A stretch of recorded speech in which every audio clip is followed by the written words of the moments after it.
Cek, 1, 2, 3. Assalamualaikum positive people, kembali lagi nih bersama Aksa Nation, channel penjelajah kebaikan kota. Nah, kita lansir dari metro.sindonews.com. Nah, ada kisah misteri di Danau Suntar dan terus menjadi perbincangan di tengah masyarakat sekitar. Danau yang sudah ada sejak tahun 1977 di Jakarta Utara itu di tengahnya terdapat pulau kecil. Konon disebut-sebut Istana Gaib Simariam Jembatan Ancol. Dikutip dari korekto.id, pada tahun 2001 yang lalu, bukan tanpa sebab jika Mariam disebut-sebut sebagai salah satu penghuni pulau misterius itu. Banyak warga yang hilang kesadaran saat datang ke pulau tersebut dan meracau sebagai Mariam. Inilah yang membuat warga menarik kesimpulan jika pulau itu juga dihuni oleh si manis jembatan Ancol.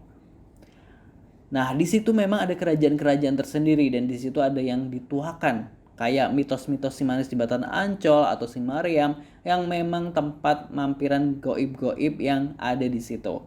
Bukan tempatnya Mariam si jembatan Ancol, tapi si Mariamnya sering main ke sini, ujar karya warga sekitar. Kisah misteri Danau Sunter kian menggema seiring kejadian-kejadian aneh di sekitaran Danau Sunter yang kerap menelan korban jiwa.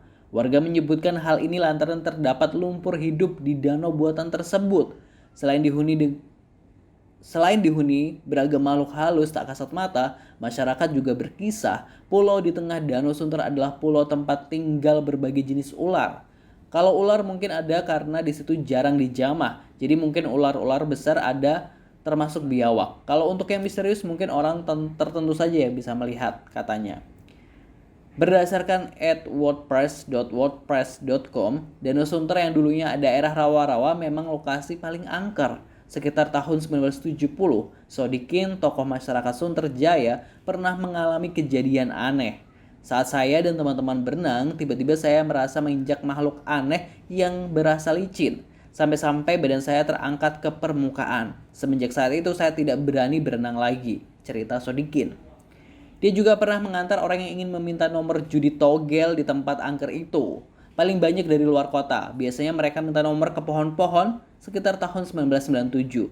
Akhirnya saya putuskan untuk menebang pohonnya supaya nggak ada lagi yang minta-minta nomor terus.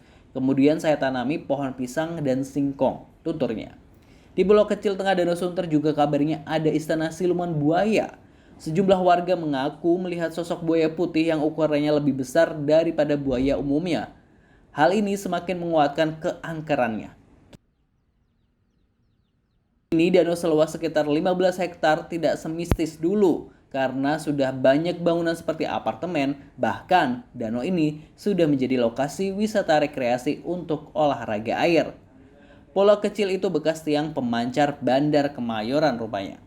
Warga setempat menyebut pulau atau pulau kecil di tengah Danau Sunter. Pulau itu bekas lokasi berdirinya tiang pemancar Bandar Udara Internasional Kemayoran, Jakarta Pusat yang mulai aktif pada tahun 1940.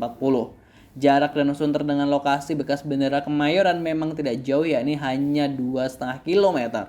Sejak Bandara Kemayoran tidak ada, pulau tersebut terbengkalai berpuluh-puluh tahun. Sekitar 10 meter dari bibir danau terlihat bekas pemancar pesawat yang sudah tidak bertiang. Adapun posisinya dari tiang yang berjumlah 2 buah itu hanya berbekas beton yang tampak di bagian bawah. Sementara 7 tiang beton lainnya berukuran kurang lebih 4 meter masih berdiri gagah. Itu tadi, demikian sedikit cerita dari Danau Sunter Barat di Jakarta Utara. Jangan lupa subscribe Aksa Nation.